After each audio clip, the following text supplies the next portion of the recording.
Bojleng iblis lanat padha jek-jekan. Yudha Koti inggih wonten timbalan ing adhawuh menapa sinuwun? Sesembahan kula ing Prabu Naga Prasanta ing rengga bumi miji dhateng piswanipun ing abdipun Yudha Koti. Pirang-pirang dina tansah gumana musik ana ing penggalihku. Nggonku dadi nalindra. Persasat ora ana ingkang wani kelawan negara ing rengga bumi wedi kelawan panguwasaning ingsun. Nanging nalika semana marga kebondo marang pangimpen. Nggonku tansah kepingin ya kuwi ngrengkuh kelawan widodari Bathari Gagar Mayang ingkang lenggah ana ing Kayiwangan. Dina samengko bakal ndak suwun supaya dadi jatuh kramaku lenggah minangka dadi prameswari ngrengga bumi. Nuwun sewu sinuwun. Menapa ta ingkang boten kasembatan menawi paduka Gusti kula ingkang sinuwun Prabu Naga Prasanta kepareng ngersakaken persasat jagat menika sedaya lirip dhateng pangwaos paduka Gusti kula ingkang sinuwun Prabu Naga Prasanta. Wonten dawuh mula kowe ndak kongkon suwana marang Kayiwangan. Nyuwuna tumruning Sang Bathari Gagar Mayang minangka dadi jatuh kramaku. Inggih. Wanti-wanti apa kang dadi pengendikaku marang kowe? Midhangetna ingkang tetela te. Yen dewa ora ngeparengake tumruning Bathari Gagar Mayang marang negara ing rengga bumi aja wedi kangelan. Lan aja lirip marang para Jawata. Rebutan sarana peperangan babar pisan bakal tak coba kaya ngapa kekuwataning para Jawata. Ladal. Menawi tetela mekaten kepareng ngetapaken sanggaring para wadyabala gret lamput brungkat kimpul gajah gelar singa barung. Yen pancen kowe ora kuwagang nandangi kridaning para Jawata, balya matura kelawan aku. Kayangan tak gawene sungsang bawana balik kula nyuwun pamit madhal pasilan sing ati-ati aja kaya bocah cilik patih Yudha Koti. Karing bawana langgeng Kakang Narada, Kakang Resi Kanika putra. Perkencong warudayang Pak Pong Bu Bolong kali cedhe sapa sing gawe? Punapi di? Miji dateng piswanipun ing Raka Sidhi pangudal-udal. Wanter sabda pangandika paduka Adi Pramesti Bathara Guru. Kakang Narada sarawundika kakang wonten ing Bali Martya Kunda Manik. Mugi tansah pinayunganing kawidadan Kakang Resi. Inggih. Awit berkamaestripun Adi Pramesti Bathara Guru tansah pinayunganing kawidadan niring sambi kala sowan kula tebih saking Rubeda. Namung kepareng kula ngaturaken pudya pangastawanipun ingkang Raka ing Sidhi pangudal-udal mugi katampi ya Di. Kula pun dicundhaka panglingga murda Kakang Narada. Dawao sami-sami mugi kasecak manggen jengandika lenggah. Inggih sampun boten kirang prayogi. Indra wonten timbalan pukulan. Prayogakna ngira ngadhep ngarsa ulun. Sampun boten kirang prayogi wiswanipun ingkang putra pun Bathara Indra kepareng kula ngaturaken sembah. Sumengkeming pangabektinipun ingkang putra kunjuk Sandapapada Paduka Iwangadi pukulan. Ulun tombak karya bombong tias ulun. Ora liwat pangestu ulun tampanana kula pun dinggo jimat paripih dayanana ing kasantosan. Kakang Narada, punapi? Mesti kemawon ndadosaken kaget sotaning penggalih paduka Kakang Resi.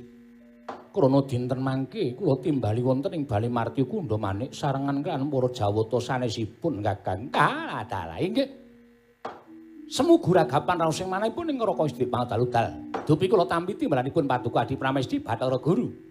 Malah samangke gandeng sampun kepareng paduka Adi Pramesti Bathara Guru medhar pangandikan kepareng ingkang Raka ing Sidhi pangudal-udal nyuwun dawuh ingkang terwaca wonten paridamel menapa Di? Menapa Kakang Resi boten ngraosaken kawontenan hawa panas ingkang sumundul wonten ing Suralaya satemah karya gonjang-ganjinging para Jawata. Kakang Narada, miturut Kakang Resi Kanika putra menika saking dayanipun menapa? Dalah. Nuwun sewu lho. pendak-pendak kula katimbalan ngaten menika tumaratap manahipun ing Raka ing Siti Pangudal-udal. Margi menapa? Adi Pramesti Bathara Guru menika dewaning para dewa. Mangertos dhateng mubah musi ing jagat sampun malih wujuding titah swantah. Nadyan kutu-kutu walangatoga jinaring ing pangwaos paduka. Nanging sabab menapa namung babakan sumuk ing sondoling Suralaya kemawon paduka dadak dangu ing Raka ing Siti Pangudal-udal. Temtu kemawon Adi Pramesti Bathara Guru langkung pana babakan perkawis menika. Kakang Narada, punapi? Kula menika minangka dados nalindraning para dewa nanging kula gadah kami tuwa pujangganing kayiwangan. Ndika Kakang Resi. Mila dosa menapa ingkang kula sandhang menawi kula ngantos wantun nglangkungi dhateng pangawaosipun kami tuwaning kayiwangan inggih pujangganing kayiwangan Kakang Narada. Ah, dalah nggih. Menawi paduka Adi Pramesti Bathara Guru sampun paring palilah. Ingkang Raka ing Siti Pangudal-udal munjuk atur ngersa paduka Adi Pramesti Bathara Guru keparenga kula nedya munjuk atur kula semanggaken dhateng Kakang Narada. Ah nggih ngestaken dawuh. Ingkang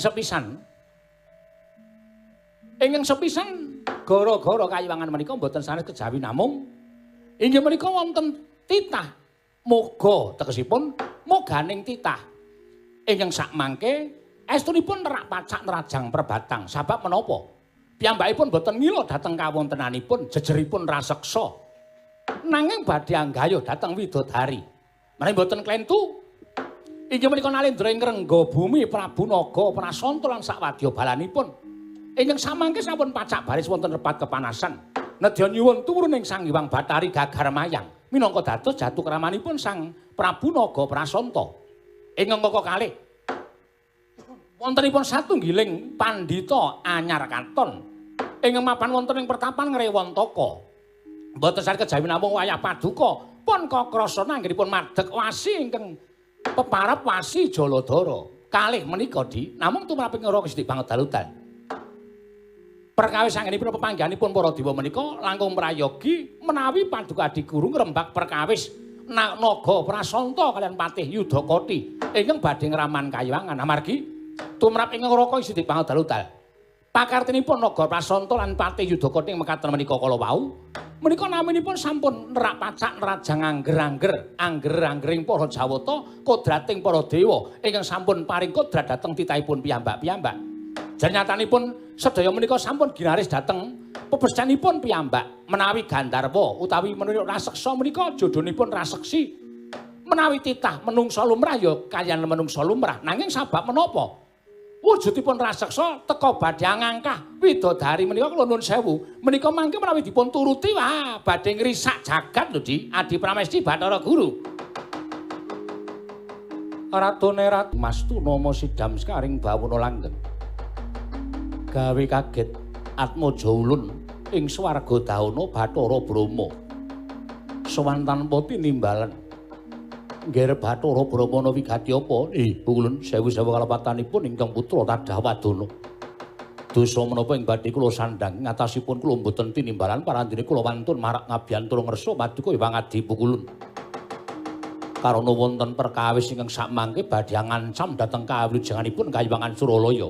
Brahma aja sembrana. Kok kita matur ana sawijining bab ingkang bakal ngancam marang kararjaning Suralaya iki piye?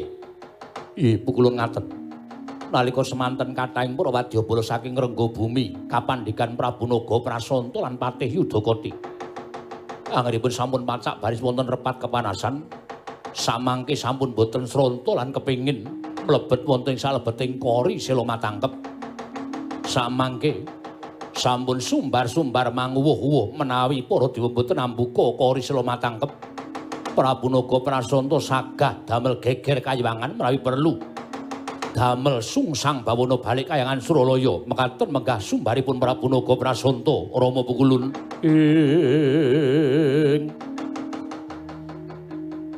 Kagiat risang kapirang ori rangkul kinempit kempit dosang reknaning bawanaya setukang walang ati Ong wilahing Mastuna Sidam Skaring Bawana Langgeng Kakang Narada kadipundi ralidak ujaring wong daplok watak mantuning raseksa pancen ngaten menika Di menawi boten dipun turuti tumunten mubal babaling kanepson ngilangi dhateng tata krami ngicali dhateng unggah-ungguh. Ing atasipun para raseksa badhe ngrabaseng karyangan menika tumrap kula sampun nerak dhateng angger ugring kayiwangan. Lajeng saenipun dipuneman sabab menapa? Endra wong timbali ngadhawuh Bathara Brama, Wadyabala, Durandara diketapake. Yen sapa ingkang bakal wani munggane Kang Suralaya, yen perlu jabut nyawane cemplungke nang Kacandra dimuka. Wilanana kula nyuwun pamit sing ati-ati Brama lan Indra aja nganti kaya bocah cilik nuli ngestaken dawuh kula. Saking paningalipun ingkang ngrayipun Manikmaya, lambaipun para Jawata menika mangke boten badhe pikantuk damel. Lho, sebabipun sampun ngantos ngempukke sela ngatosaken toya lho, Di. Mboten ngagem. Nanging kula ngertos kadidayanipun Prabu Naga Prasanta lan Patih Yudakati. Prabu Naga Prasanta nalindring rengga bumi menika menawi sampun triwikrama saged wujud naga ingkang agengipun kliwat saking ukuran. Miwah Patih Yudakati menika menawi sampun triwikrama saged wujud Dwipangga ingkang agengipun ngungkuli dhateng sesaminipun Dwipangga. Lan gadah kasekten ingkang edap-edapi. Ya, adalah cekatos pundi? Kakang Rada dipun pirsani rumiyin. Tandangipun para Jawata sakmangke menawi kinten para Jawata mboten saged. Para Jawata mboten saged nrenggalangi kridanipun Prabu Naga Prasanta lan Patih Yudakati. Samangke Kakang Rada kula aturi mandhap wonten ing pertampan Ngrewontaka. Tumunten dawuh kaliyan pun Wasi Jaladara minangka dados jagoning dewa. Jer namung Wasi Jaladara ingkang kinten kula saged angimbangi sak traju sak babak kaliyan kekiyatanipun Naga Prasanta menapa dene Yudakati. Ya nggih. Lah itulah mekaten kula nyuwun pamit. Madhal pasilan monggo Kakang pasiwakan dipun bibaraken. Ya nggih Di ngestaken dawuh. Lagi iki aku nyawang ana wujuding menungsa. Lah kok sikile sak cengkang ora ngambah Bantala. Monggo sandhangane ting glebyar mawa inten jamrut geni. Kowe sapa? Yen pancen kowe jamak lumrahe menungsa kaya dene aku, ngaku jenengmu sapa, pangkatmu apa, lan negaramu ngendi pancen kowe Nalindra? Wong milahing Mastu nama Sidam Sekaring Bawana Langgeng. Sawijining titah ora ingkang ora nate nindakake panembah, mula ora tepung lawan panembahi. Ulun dewa ingkang ngayomi uriping para ditah. Walah dalah tobat. Iki dewa sikile sakilan ora ngambah Bantala. Apa isih sedulur karo Demit? Aja ngawu gawar ngawur. Ulun Bathara Indra. Wah, Bathara Indra. Ya dasar para nyata kita sapa? Takon karo aku kekeseting Sang Prabu Naga Prasanta saka negara ing rengga bumi. Tumenggung sapa? Tumenggung Prawara Kendra. Tumenggung Prawara Kendra. Ya dasar para nyata. Wigatine diutus dening Kepundhika Prabu Naga Prasanta supaya mboyong Dewi Gagarmayang, Widodari Gagarmayang minangka dadi jatu kramaning Sang Prabu Naga Prasanta. Titah kang kaya kowe mestine kowe munjuk atur kelawan bendaramu ya sesembahmu yen to raseksa kuwi wis duwe judhu dhewe wujuding raseksi. Wondene Widodari kuwi calon garwaning para dewa. Aja ngangah-angah. Aja banjur sak karepmu dhewe, aja banjur sak gelemmu dhewe. Yen kita bakal nggayuh Widodari kena, nanging kita kudu iso ngasorake Bathara Indra. Piye? Ngasorake Bathara Indra. Walah dalah. Apa dianggep aku titah wedi karo dewa? Aku wong kendel sak jagat. Aku wong kendel ora tau wedi karo sapa-sapa. Aku ora tau wedi karo Nalindra, ora tau wedi karo satriya, ora wedi karo pendhita. Apa meneh dewa yen perlu dina iki kanggo neter ketrimaning uripku. Aku tak mungsuh para dewa yen aku iso ngalahke para dewa. Apa ora jeneng kondang kumandang. Jenenge Tumenggung Prawara Kendra. Jabut nyawa kita mati dening aparat.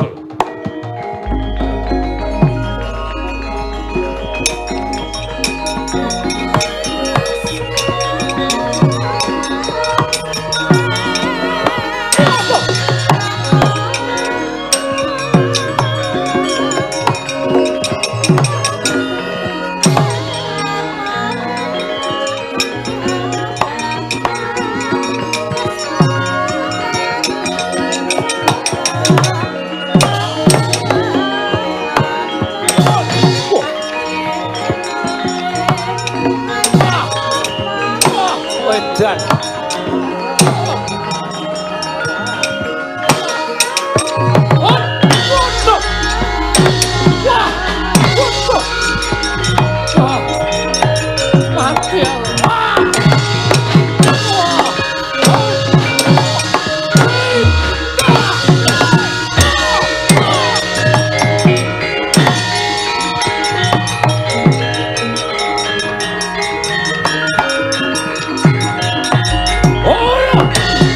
Mundur.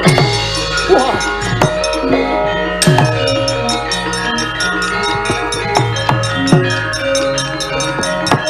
Oh. Wah. Wah. Wah.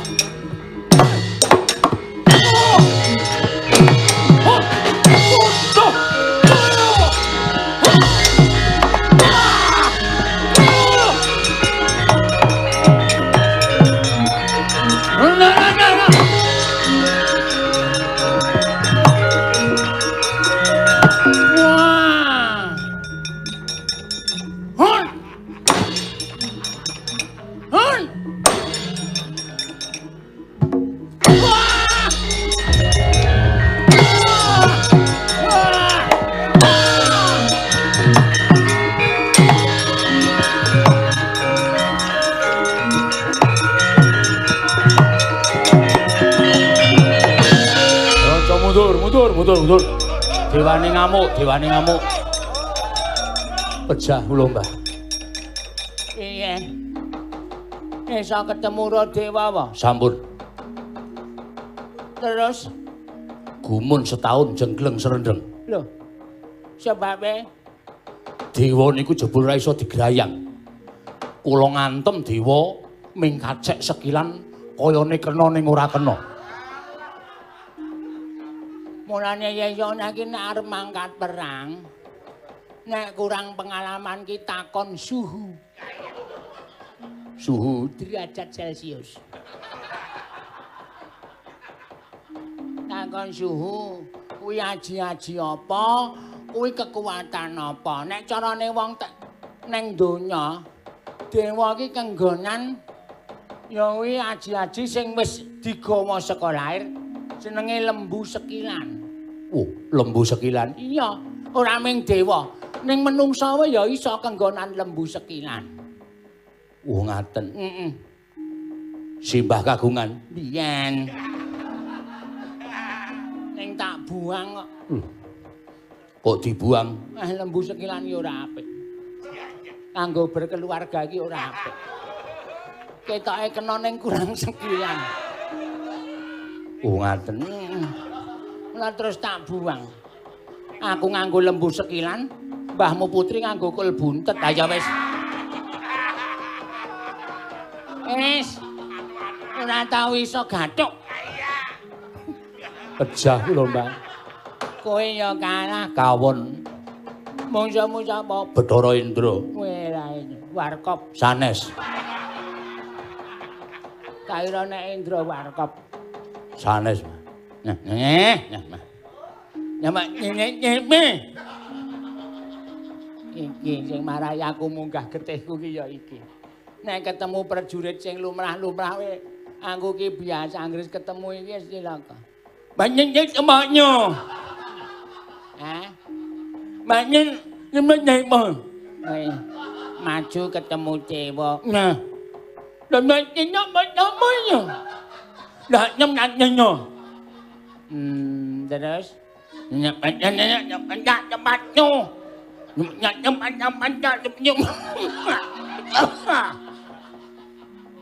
Sareh, engko ndak mengguk. Piye kowe mau?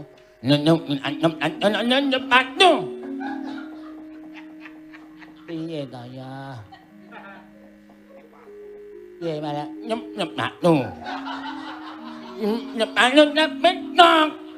Oh, digajel nganggo sepatu. Manu. Ane Pak Unen apa? Sepatu bangunan ane wong matune bangunan. Sepatu Pakune oke banget. Pakune oke banget. Nih wong matune bangunan. Matum. Apa?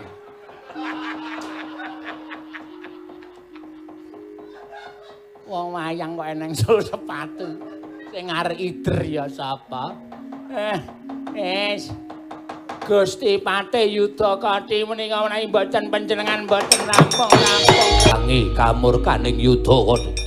Dewa Isa nrenggalangi kamurkanku, aku nyembah karo kowe ya. Dewa Bathara. Ana wujuding gajah gedene kliwat ukur saka gajah lumrah. Iki sapa? Ayo, aku Patih Yudakati. Patih Prabu Naga Prasanta.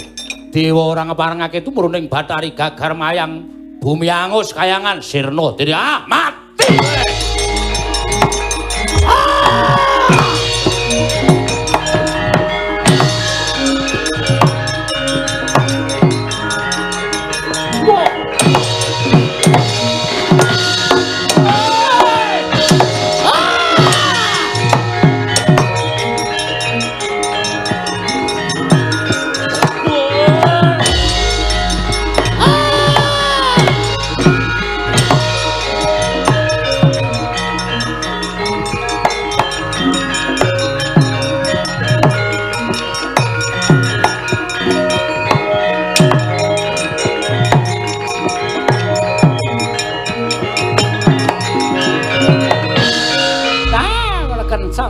Dayang Pak Pong Bu.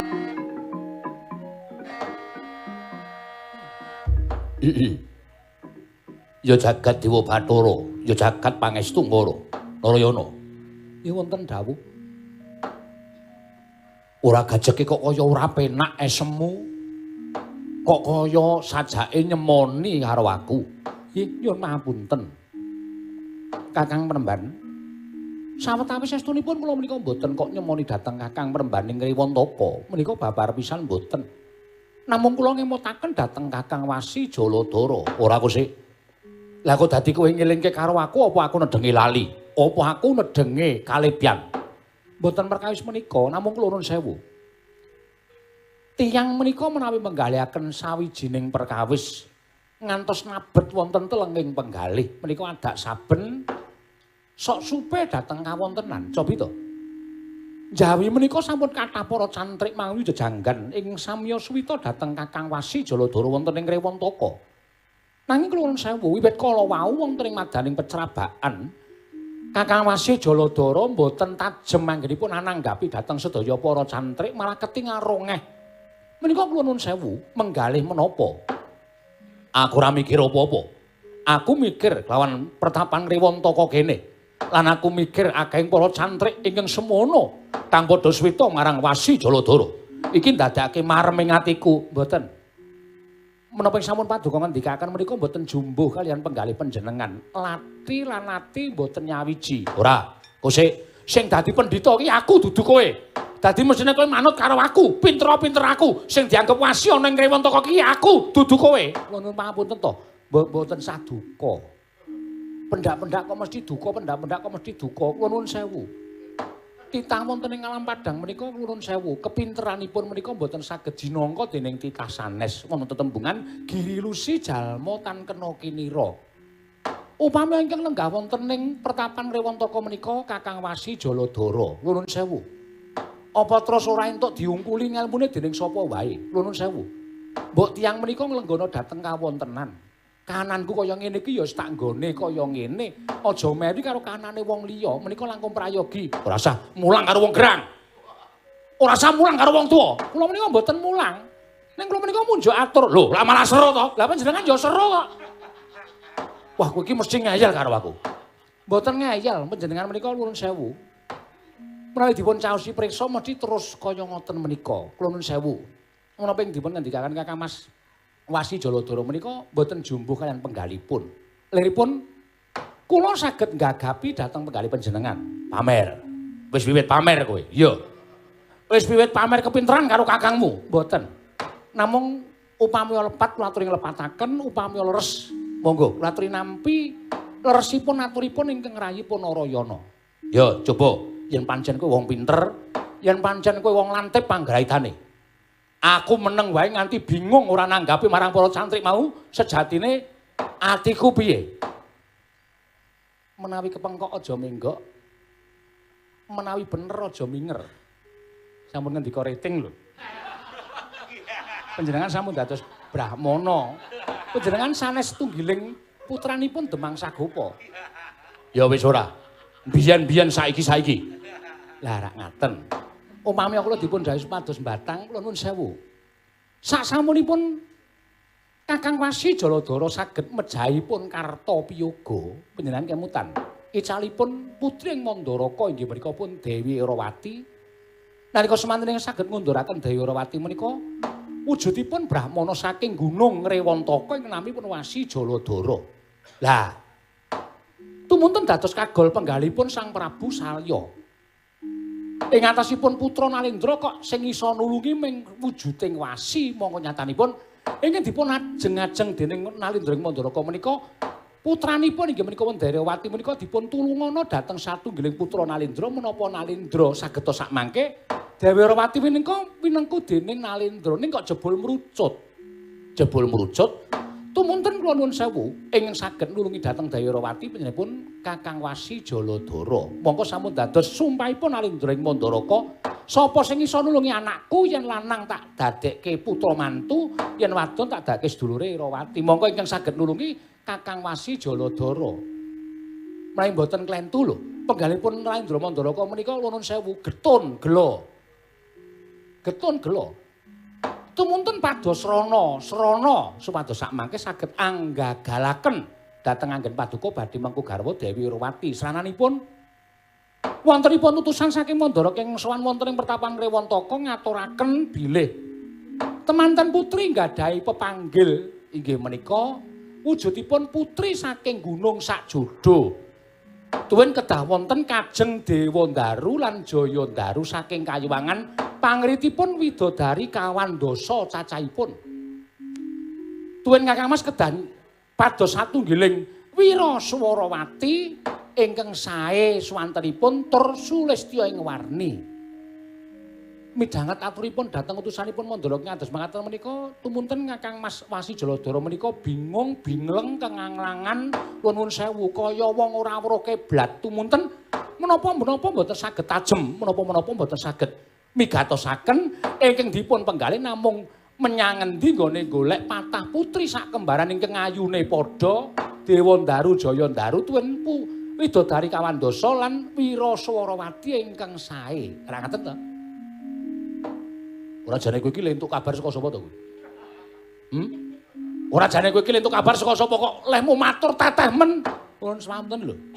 Nuwun mapunten kula mboten kok pamer lanti ping panggraita mboten. Menika kula wau namung mbok menawi leres menapa mboten. Ora jane kowe entuk kabar saka sapa? Leres menapa mboten? Iya. Bener. Pancen atiku ora jenjem. Atiku ora tajem. Aku ora bisa ayem. Sajahe pancen Ratu Mandaraka sajahe kepengin nduwa kanthi alus kekarepaning Wasi Jaladara. Nuwun sewu pamunten. Nuwun pamunten lho. Kedahipun Kakang Wasi Jaladara menika pitados bilih siji pesthi loro jodho telu tibaning wahyu menika ingkang nemtokaken sanes Nalendra ing Mandaraka nanging menika panguwasipun Gusti ngakarya jagat. Kula nuwun pamunten. Didoh-dohna kaya ngapa menawi sampun jodho menika badhe gampil pinanggihipun. Badhe gampil lumampahipun nanging nuwun pamunten menawi dereng jodho nadyan saben dinten menika runtang-runtung menika ugi badhe wonten kemawon marginipun anggenipun saged pisah. Menawi kula cekelanipun namung ngaten menika dados menapa ing dipun sebutaken dening utusanipun saking negari Mandura, patah putri sak kembaran ingkang ayune padha.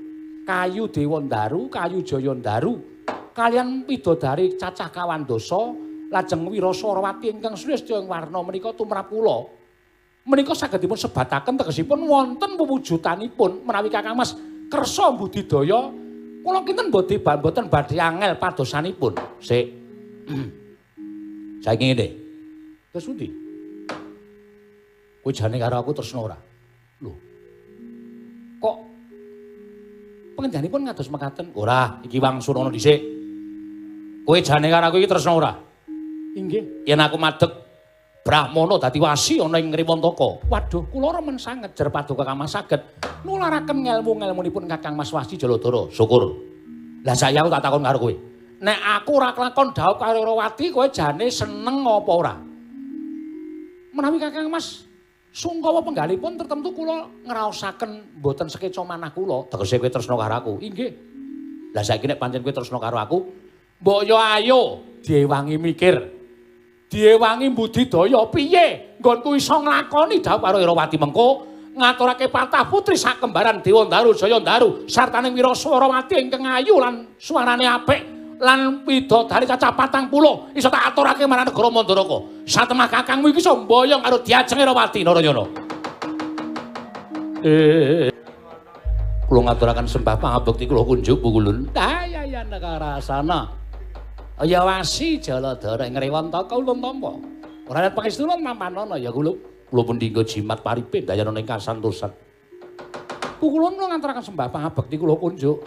Narayana ulun tampa. Pangestuna mampanana ya kula Narayana. Inggih kula pun dinggo jimat paripin Pukulun. Wonten menapa dene paduka Pukulun kepareng rawuh wonten ing pertapan Ngriwantaka merpeki dhateng ing wayah pun Wasi Jaladara. Menawi tetelo paduka Pukulun badhe paring ganjaran lajeng lelabetan menapa ing sampun kula tindakaken. Menawi paduka Pukulun badhe paring pidana dhateng kula, kalepatan kula ingkang menapa ingkang sampun kula lampahi Pukulun. Aja kaduk ati kajeron penampa. Ngerti ya, Gen? Ulun rawuh ana ing pertapan Ngriwantaka iki sayekti dinuta dening Sang Hyang Jagat Giri Pratingkah, ya Sang Hyang Pramesti Bathara Guru. Supaya matedhake timbalan kelawan jeneng kita kula Wasi Jaladara. Wonten mari damel menapa Pukulun Sang Hyang Pramesti Bathara Guru badhe paring dawuh dhateng ingkang wayah pun Wasi Jaladara. Ngene. Kayangan dina iki geger. Merga pengamuking Narendra ing Rengga Bumi Prabu Naga Prasanta lan Patih Yudakati. Ingkang darbe gegayuhan kepengin nyuwun tumurun ing Sang Hyang Bathari Gagar Mayang. Dadi geger. Para dewa ora ngaparengake. Monggo adreng mayuning Prabu Naga Prasanta pekasan campuh perang. Nanging merga saka digdayaning Prabu Naga Prasanta lan Patih Yudakati. Wekasan para Jawata mundur, para Jawata mlebu ana ing kayangan tutup karisila matangkep. Dene wadyabala saka Rengga Bumi isih padha pacak baris ana ing repat kepanasan. Mekaten. Monggo dawuh Sang Hyang Pukulun Bathara Guru dina samengko kita ingkang wajib dadi jagoning dewa. Mangrurah satru murka ya kuwi Prabu Naga Prasanta lan Patih Yudakati. Mekaten Pukulun. Iya. Mula ulun ndhawuhake timbalan kelan jeneng kita supaya kita dina iki munggah ana ing kayangan ingkang wigati dadi jagoning para dewa mangrurah angkara murka ingkang pengawak Prabu Naga Prasanta lan Patih Yudakati. Menawi telu mekaten menika dawuhipun para Jawata lan menika dawuhipun Sang Hyang Jagat Girinata dosa menapa ingkang kula sandhang. Menawi kula mantun handhuwa keparengipun Sang Pukulun Manikmaya. Pukulun Bathara Narada kemawon kula aturi ngrumini lam tindak kundur dhateng kayangan samangke sak pengeripun Pukulun Narada kula ingkang badhe sumusul sowan dhateng kayangan Suralaya. Ngono ya, Ger? Inggih. Kaya mangkono ulun percaya kelawan jeneng kita. Ulun tak ndhisiki laku bali marang kayangan. Nanging aja nganti suwe-suwe lho kok. Jaladara. Inggih. Sapungkur ulun daya-daya kita nututi lan tindak ulun sowan ana ing kayangan Suralaya. Pinacak dadi jagoning para dewa, sembah kula ingkang ndherekaken Jengkar Paduka. Narayana ulun kondur makayangan, inggih Pukulun sembah kula ingkang ndherekaken Jengkar Paduka Hyang Adi Pukulun Bathara Narada. Saya suwe nggonku bakal kelakon dhaup karo Yayi Irawati Narayana. Mangke rumiyin to. Kula nyuwun pamunten, sakmenika ngaten. Kewajiban kalian keperluan pribadi menika tumrap Kakang Mas dipun ruminaken ingkang pundi? Mesti wae tak disake kewajiban. Lah, sakmenika panjenengan gadahi kewajiban dados utusaning dewa lho. Tangeh titah sanesipun saged nglampahi. Menika satunggiling kanugrahan ingkang boten kanyana-nyana kejawi saking menika. Panjenengan nampi kanugrahan dados jagoning para dewa nanging mugi kula nuwun sewu. Samangke menawi Kakang Mas saged unggul kalian Prabu Naga Prasanta lan Patih Yudakati, panjenengan betahaken menapa? Butuh ke apa? Lho. Panjenengan menika kala wau betah menapa? Aku butuh dhaup karo Irawati. Lah inggih. Nek ra wonten urusan saking Mandaraka, nek ana pepanggil saka temanten putri.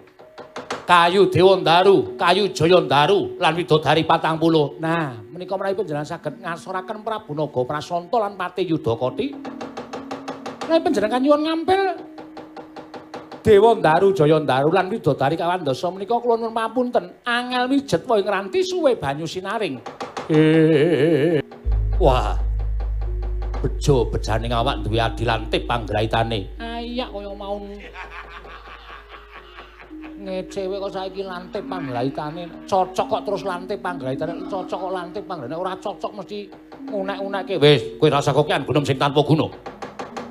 Aku tak munggah ning kayangan sinambi golek pepanggil temanten saka putri saka Mandaraka. Lah rak ngaten. Aku njaluk karo kowe kok Narayana. Napa malih?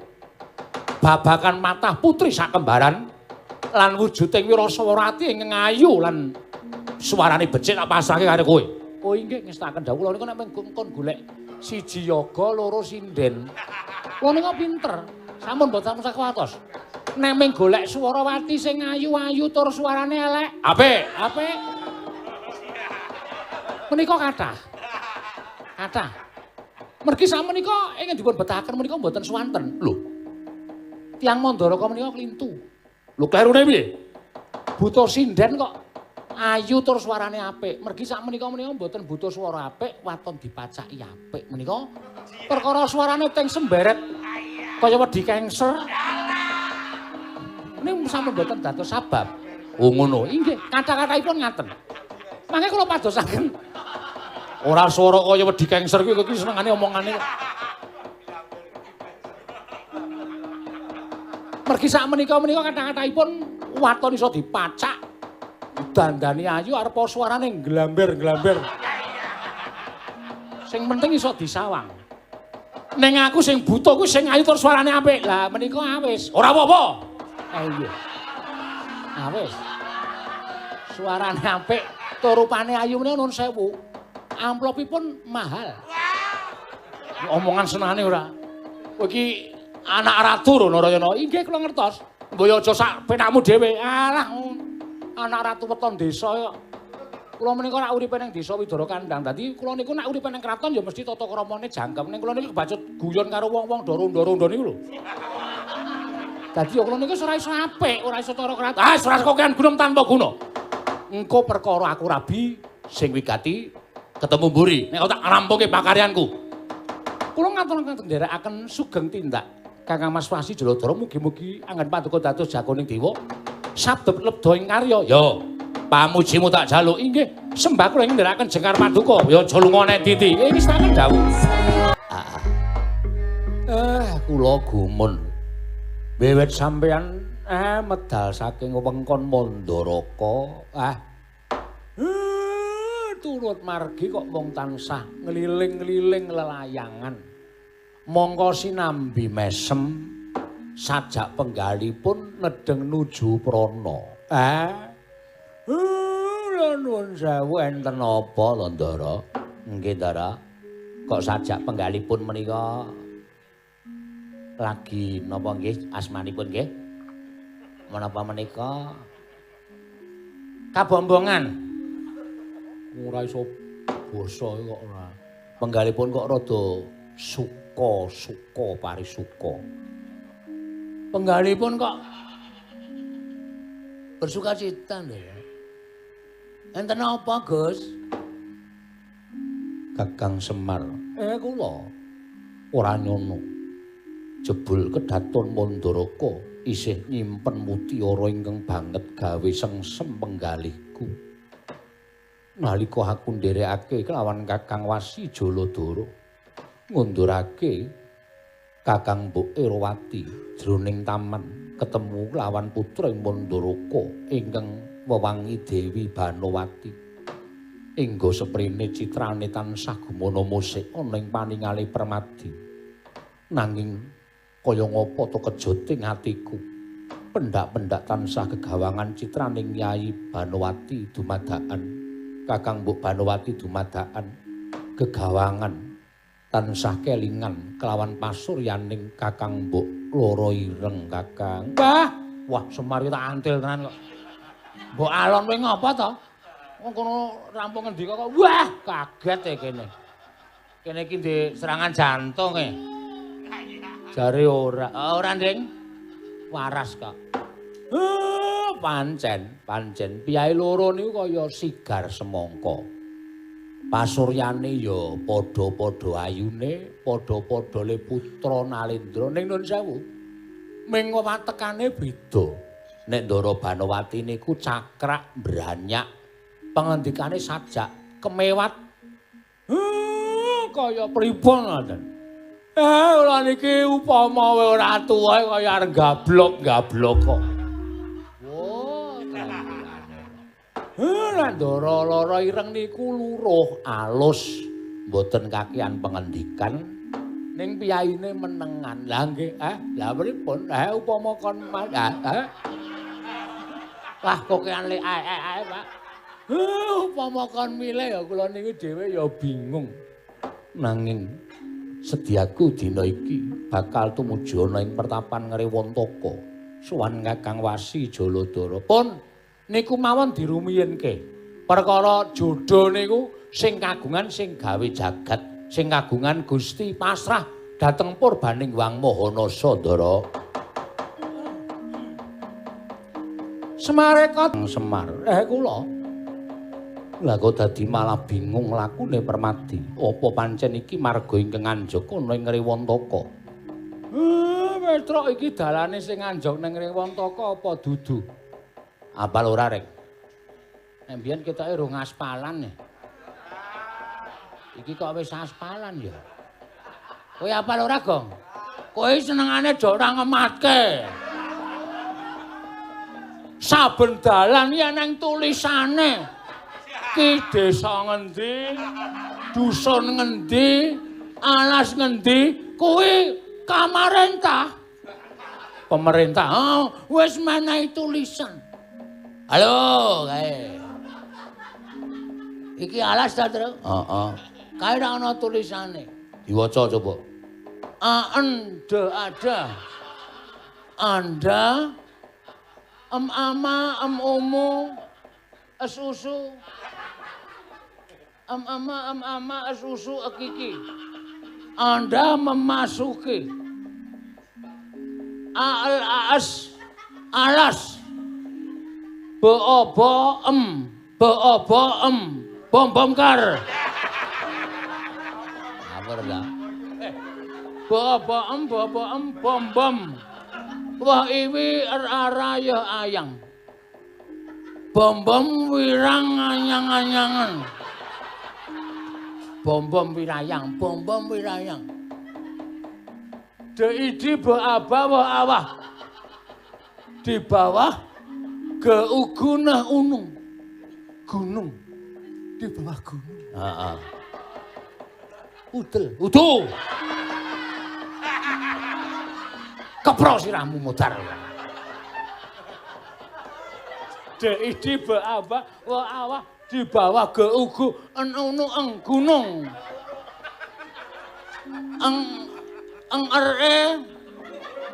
Ngre wah awa ente aka Ngrewontaka.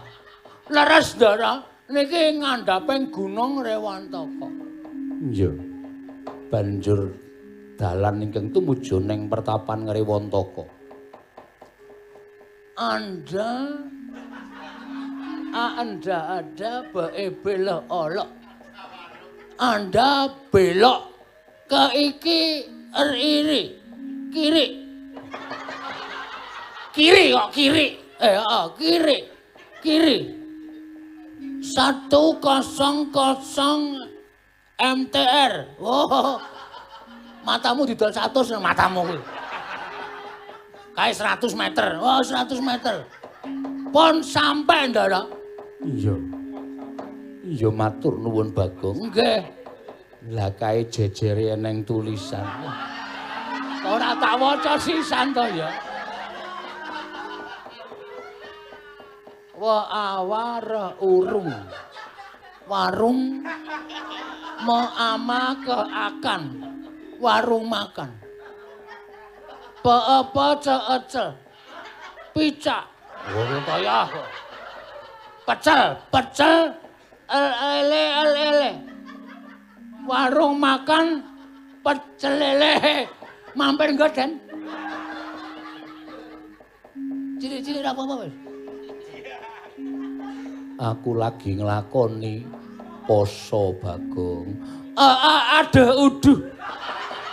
Aduh. Jaisi ala kok. Cilaka. Ora seisi deodo. Apa terus? Sida Je aja. jajan. Ora sida Jajan. Ama rego apa? Sego. Merga. Goblok. Merga deodo ora. Ndara Apa as-asa? poso. Merga ndara poso ora sida jajan.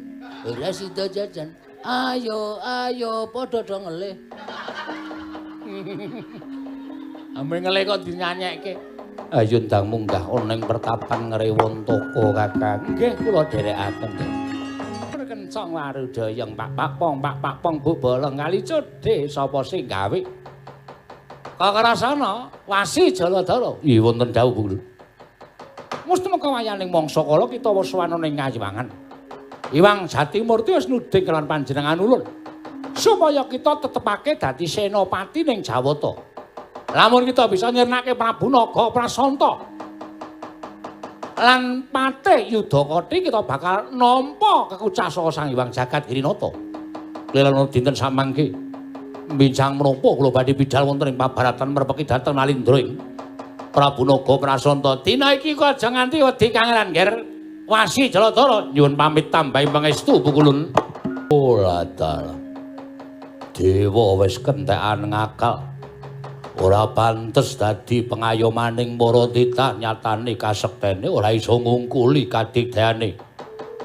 Nalindra ing rengga bumi Prabu Naga Prasanta. Iki eneng titah sapa wae wani mapake kridhaning Nalindra ing rengga bumi. Lek nomor 4mu gatena gobokmu. Pandhita ing Ngrewontaka Wasi Jaladara. Oh, Wasi Jaladara. Ya, dasar para nyata.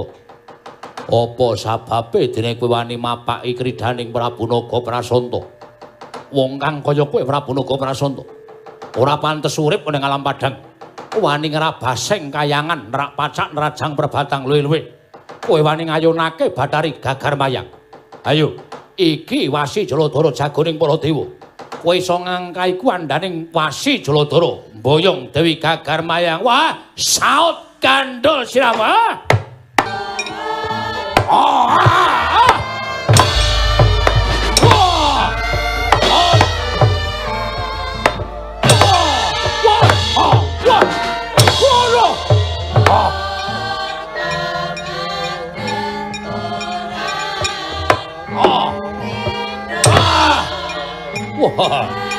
Wah.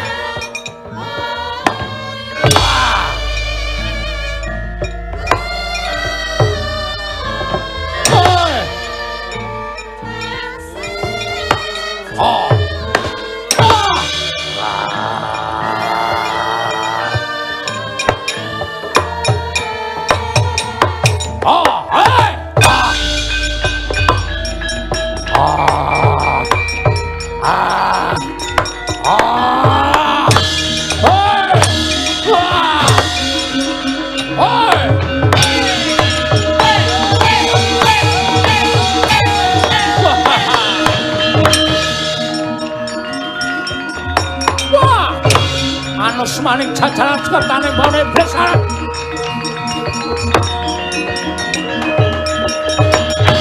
Wah, gugu harepe dhewe. Wong asahe kaprawiran rusuh tandangmu Naga Prasanta. Wasi Jaladara iso ngguni kadigdaning Naga Prasanta iwa dene kowe nyokot jangane Wasi Jaladara. Rusuh tandangmu longgo Kyai Nenggala ora mutar aja tuntang Wasi Jaladara.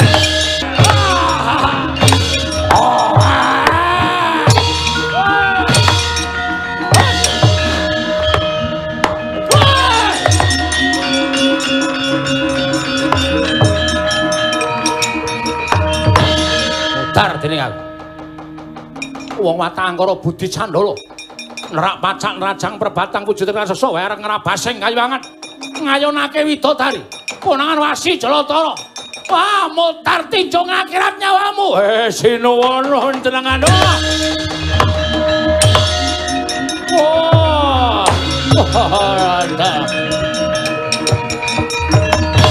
Uta Pandhawa tata kate Wisraya.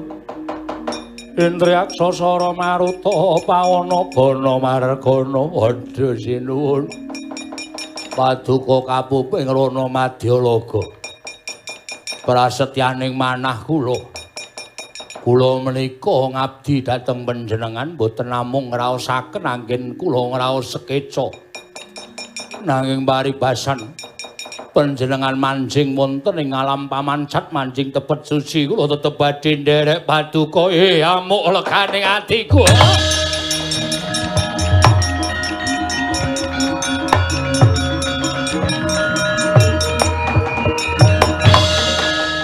Meger sang patih Yudakadi mubal babaling kanepson nalika semanten eling-eling patih Dibya Surasekti kalintang dayaning perang ical wujuding yaksa ana wujud bipangga ingkang geng lawon-lawon ngamuk punggung Suratambaha nggo bumi patih Yudakadi kowe jagoning dewa Wasi Jaladara pecah dadamu.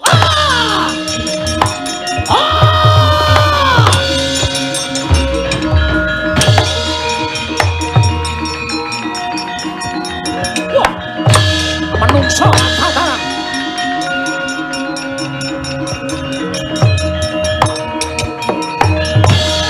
Ayo, endi kasektenmu? Endi kasudibyanmu? Endi pusakamu iblis lanat? Wah, wujuding kacawe kowe ngalahke karo Wasi Jaladara. Pengen tinjung akhirat nyusul karo bendaramu. Gading pecah ayo, tanti kono legane ayo. Mata satra jendramu. Kuat tenan ayo. Montar.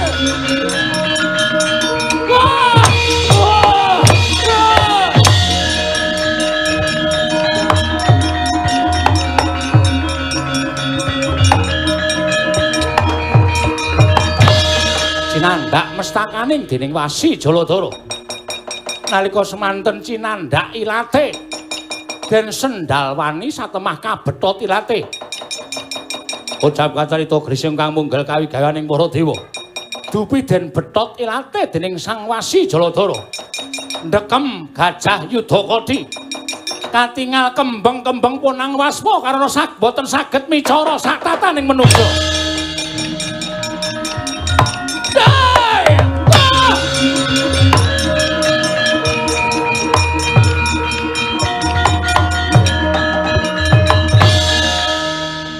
Aja kemewat iki keparat.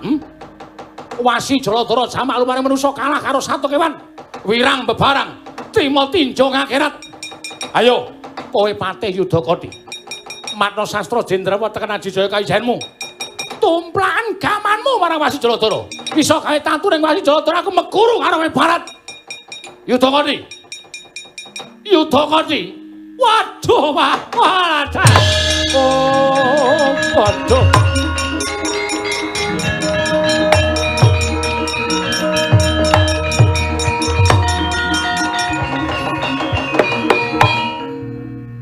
Yudakadi. Ya senadyan kawiwitan kowe mau dadi mungsuhku. Nanging Wasi Jaladara duwe rasa kamanungsan. Aku Indrasa welas karo kowe. Bareng dak sawang kowe katon netesake waspa. Merga ilatmu tak bethot kowe ora isa micara kaya dene sak tataning jalma menungsa. Aku njaluk ngapura, ora duwe niat nyikara karo kowe. Nanging yen kowe bisa manut lan kowe mbangun miturut karo Wasi Jaladara. Seksenana jagat saisine, kowe tak paringi urip, kowe tak wenehi urip, ning kowe kudu manut marang pangreng Wasi Jaladara. Yen pancen kowe sarujuk ndekema kaya dene ngaturke sembah karo Wasi Jaladara. Oh. Waladal.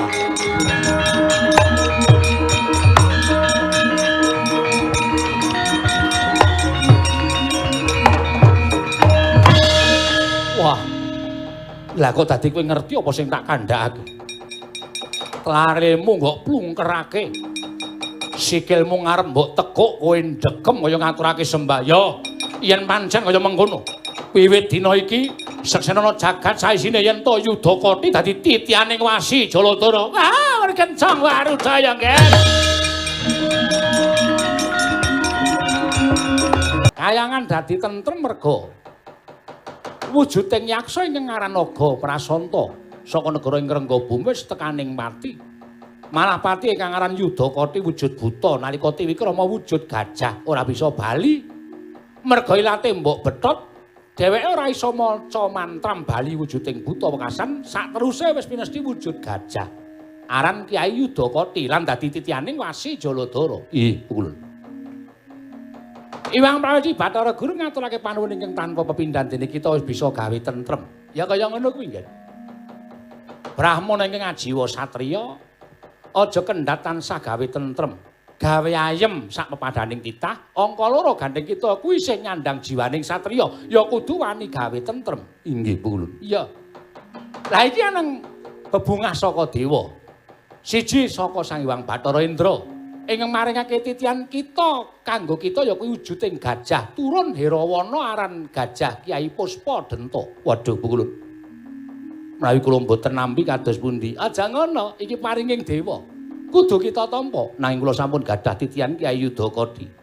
Kyai Yudakati kuwi dititihi yen to sambang ana ing liyan praja, tegese kita mertamu ning praja liya antaraning Nalindra kalawan Nalindra njembarke pasrawungan nitya Kyai Yudakati dimen katon wibawa. Dene Kyai Puspadenta kuwi dadi titian kita. Lamun kita magot ana ing rana Madyalaga tegese dadi titianing gajah ingkang dadi titian kita ingkang magot ana ing peperangan, Nger. Jaladara ngaturaken panuwun tanpa pepindhan buku. Dene bebungah ingkang angka loro. Tegese ya kuwi hadiah ingkang angka loro. Isih ana tumrap jeneng kita. Kita bakal pikantuk busana. Busana mulia. Busana wujuding busana kalindran saka Kadiwatan. Gane kita bisa gawe tentrem Kadiwatan, kita bakal diganteni busana wujuding busana Nalindra. Najan kita durung dadi Nalindra, nanging dening para dewa diwenangake nganggo busana cara Nalindra. Ingkang sabanjure kita ora nganggo jeneng wasi Jaladara. Besok yen kita wis kelukar nggone kita dadi Brahmana. Wiwit dina iku kita nganggo Raden Baladewa ngaturaken panuwun tanpa pepindhan. Wah, ya cakrak sigrak. Katon bagus, luwih bagus tinimbangane mau. Inggih. Ya mung emane kulit kita iki bule. Ya wis ora dadi ngapa nanging ketok wangun. Inggih. Merga busanane saka Kadiwatan. Mekaten Pulun. Iya. Dene ing angka sak banjure dening Sang Hyang Pramesti Bathara Guru kita diwenangake nyuwun. Diwenangake nyuwun. Nyuwun apa? Marang para dewa. Satu permintaan. Pukulun bener ngendika menapa? Ayo sok krungu omongane titah-titah kuwi lho. Inggih. Menawi dipun parengaken kula badhe nyuwun ngampil Pukulun. Lho, njile apa waten aja dhuwit. Njile apa, Ken? Kula nyuwun ngampil wujudipun kayu Dewa Daru, Tuwin Jaya Daru, angka kalih. Wujudipun inggih menika widodari cacah kawandasa. Kosek to, bakal kita gunakake kanggo apa? Kangge srana pepanggil temanten seputri saking Mandaraka. Awit Yayi Dewi Rawati nyuwun supados wonten patah putri sak kembaran. Tuwin wujudipun kayu Dewa Daru lan Jaya Daru, tuwin kawandasa widodari. Kinaros srasran pinanganten kakung. Saha wontenipun Swarawati ingkang ayu tuwin sae suwantenipun. Kosek, Swarawatine sinten urung? Ingkang pados kadang kula Punarayana. Wah. Narayana urung sago ngono, aku sago golekake. Yen perlu sago methuk.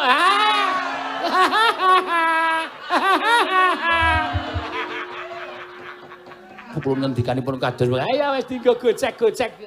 Esuk-esukan.